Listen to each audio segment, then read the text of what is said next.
Hi friends, അപ്പോൾ എല്ലാവർക്കും പുതിയൊരു വീഡിയോയിലോട്ട് സ്വാഗതം. നമ്മളിന്ന് ഇവിടെ ഉണ്ടാക്കാൻ പോകുന്നത് കടല മിഠായിയാണ്. അപ്പോൾ നമുക്ക് കടല മിഠായിക്ക് വേണ്ട സാധനങ്ങൾ കടലയും വെള്ളവും മാത്രം മതി.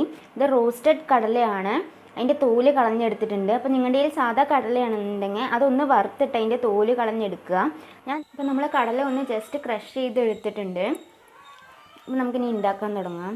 അപ്പോൾ നമ്മുടെ ചട്ടി ചൂടായിട്ടുണ്ട്. നമുക്കിതിലോട്ട് വെള്ളപ്പാവിന് ആവശ്യമായിട്ടുള്ള വെള്ളം ഒഴിച്ചു കൊടുക്കാം. കുറച്ച് വെള്ളം ഒഴിച്ചു കൊടുത്താൽ മതി. എന്നിട്ട് നമുക്ക് അതിലോട്ട് വെള്ളം ഇട്ട് കൊടുക്കാം.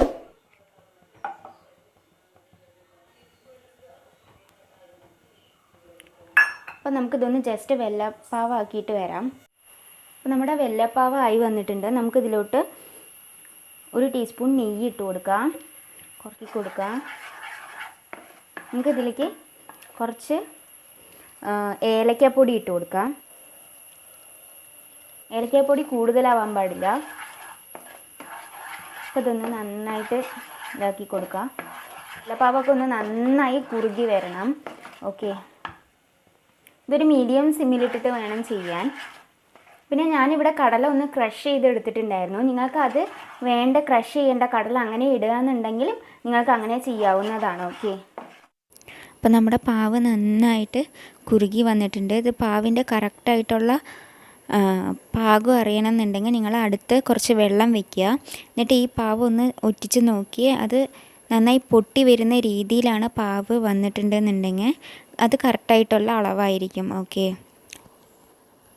നമ്മുടെ വെള്ളപ്പാവിലോട്ട് നമ്മൾ ക്രഷ് ചെയ്ത് വെച്ച കടല ഇട്ട് കൊടുക്കുക.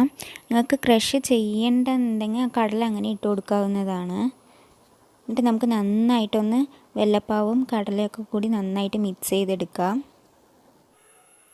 ഫ്രണ്ട്സ്, അപ്പോൾ ഞാനത് നന്നായിട്ട് മിക്സ് ചെയ്തിട്ട് ഒരു പാത്രത്തിൽ നെയ്യ് തേച്ചിട്ട് അതിലൊന്ന് സ്പ്രെഡ് ചെയ്തെടുത്തിട്ടുണ്ട്. ഓക്കെ, അപ്പോൾ ഇത് നന്നായിട്ട് ആറുന്നതിന് മുന്നേ തന്നെ ഒന്ന് കട്ട് ചെയ്ത് വെക്കുന്നത് നന്നായിരിക്കും.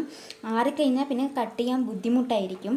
ഓക്കെ, അപ്പോൾ കട്ട് ചെയ്ത് വെച്ചതിന് ശേഷം നന്നായി ആറിയിട്ട് മാത്രം നമുക്ക് എടുക്കാം. അപ്പോൾ ആറിയതിന് ശേഷം കട്ട് ചെയ്ത് പ്ലേറ്റിൽ മാറ്റി വെച്ചിട്ടുണ്ട്.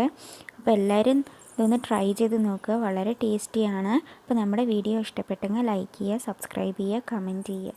താങ്ക്